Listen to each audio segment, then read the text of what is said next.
بسم اللہ الرحمن الرحیم نحمدہ ونصلی علی رسولہ الکریم اما بعد 15 روزہ اسلامی عقائد کورس کا 10واں عنوان ہے کہ عقیدہ مدار نجات کیوں ہے۔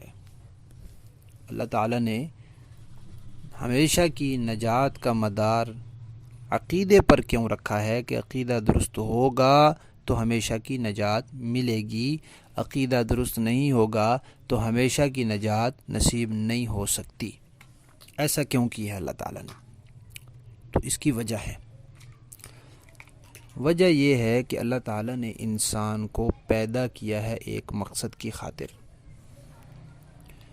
اور وہ جو ہمیشہ کی نجات رکھی ہے وہ اسی مقصد کے ساتھ رکھی ہے۔ مقصد کیا ہے؟ اللہ تعالیٰ کو پہچان کر اللہ کی عبادت کرے، عبد بن جائے، اور عبد بننا عقیدے کے بغیر نہیں ہو سکتا۔ تو وہ جو جس مقصد کے لیے اللہ نے پیدا کیا، ہمیشہ کی نجات اور ہمیشہ کا انعام اور جنت کو اس مقصد کے ساتھ جوڑا ہے۔ تو اب یہ بالکل واضح بات ہے کہ اللہ نے پیدا کیا ہے اور مقصد بتایا ہے، جو اس مقصد کو پورا کرے گا اس کے لیے یہ انعام رکھا ہے۔ تو جب پیدا کرنے کا مقصد ہی ایک خاص ہے تو ہمیشہ کی نجات بھی اسی مقصد کے ساتھ جڑی ہوئی ہے۔ جب وہ انسان اس مقصد کو بھی پورا نہیں کرے گا، اس مقصد کو پورا نہیں کرے گا، پھر اس کو ہمیشہ کی نجات بھی حاصل نہیں ہوگی۔ اور مقصد کیا ہے؟ اللہ تعالیٰ کو پہچان کر عبادت کرنا۔ جب تک عقیدہ درست نہیں ہوتا اللہ تعالیٰ کی پہچان نہیں ہوتی۔ یہاں ایک سوال کیا جاتا ہے کہ ایک آدمی، ایک انسان بہت شریف الطبع ہے، دیانتدار ہے، لوگوں کے ساتھ ہمدردی رکھتا ہے، انسانیت کی خدمت کرتا ہے، اور رفاہی کاموں میں بڑھ چڑھ کے حصہ لیتا ہے۔ اس کی ایمبولینسیں چل رہی ہیں، اس نے لنگر خانے بنائے ہیں، اس نے اسپتال بنائے ہیں، اس نے غریبوں کے لیے بڑے انتظامات کیے ہیں۔ یہ سارے کام اس نے کیے، اللہ کی مخلوق کو اسے اتنا فائدہ پہنچا، لیکن وہ خود آخرت میں ہمیشہ کے لیے دوزخ میں رہے گا۔ یہ کیا بات ہوئی؟ تو اس کا جواب یہ ہے کہ اصل چیز جو ہوتی ہے وہ ہوتا ہے حیثیت تسلیم کرنا۔ ایک آدمی اپنے والد صاحب کو کہے جی میں آپ کے لیے پانی بھی بھر کے لاؤں گا، آپ کے پاؤں بھی دباؤں گا، لیکن میں تینوں پیو مندہ کوئی نہیں، میں آپ کو اپنا والد سمجھتا نہیں ہوں، تو پھر والد اس سے خوش ہوں گے۔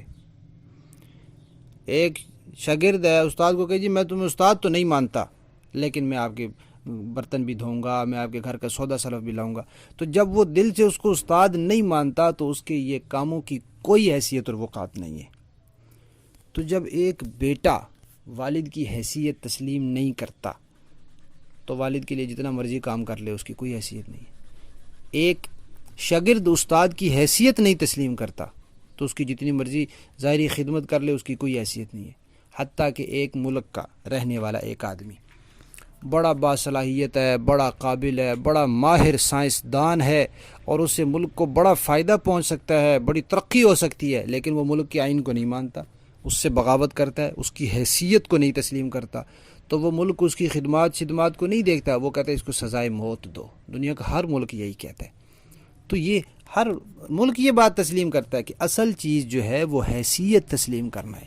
تو انسان جو اللہ تعالیٰ کی واقعی حیثیت نہیں مانتا، اور جن چیزوں کو اللہ تعالیٰ نے پیدا کیا ہے جو ہمارے دین سے تعلق رکھتی ہیں ان کی حیثیت نہیں تسلیم کرتا، تو پھر وہ جتنے مرضی اچھے نظر آنے والے کام کرتا رہے، انسانیت کی خدمت کرتا رہے، ان کی کوئی حیثیت اور وقعت نہیں ہے۔ تو اللہ تعالیٰ نے نجات کا مدار رکھا ہے اصل حیثیت تسلیم کرنے پر، اور ہمارے دین میں سب سے زیادہ اہمیت اسی چیز کی ہے۔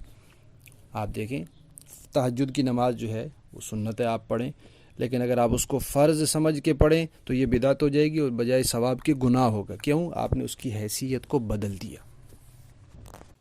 ایک کام حرام اور ناجائز ہے، اگر انسان وہ کرتا ہے اس کو گناہ ہوتا ہے، لیکن اگر اس کو حلال سمجھ کے کرے گا انسان کافر ہو جائے گا۔ کیوں؟ حیثیت کو بدل دیا۔ تو شریعت کے اندر سب سے بڑا جرم یہ ہے کہ کسی چیز کی حیثیت کو بدل. بدعت کیا ہوتی ہے؟ یہی ہوتی ہے کہ ایک چیز کو شریعت نے عبادت نہیں کہا، اس کو انسان عبادت سمجھ کے کر رہا ہوتا ہے. شریعت نے اس کو نیکی نہیں کہا، یہ اس کو نیکی سمجھ کے کر رہا ہوتا ہے. شریعت نے اس کو مستحب نہیں کہا، یہ اس کو مستحب سمجھ کے کر رہا ہوتا ہے. یہی تو بدعت ہے.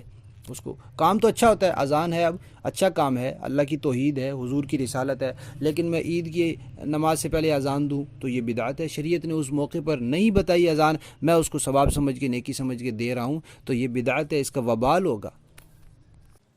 تو نجات کا مدار اللہ تعالیٰ نے اس بات پر رکھا ہے کہ جو اصل حیثیت ہے اس کو تسلیم کیا جائے، اور وہ عقائد سے ہی تسلیم ہوتی ہے. جب عقیدہ صحیح ہو جاتا ہے تو حیثیت تسلیم ہو جاتی ہے.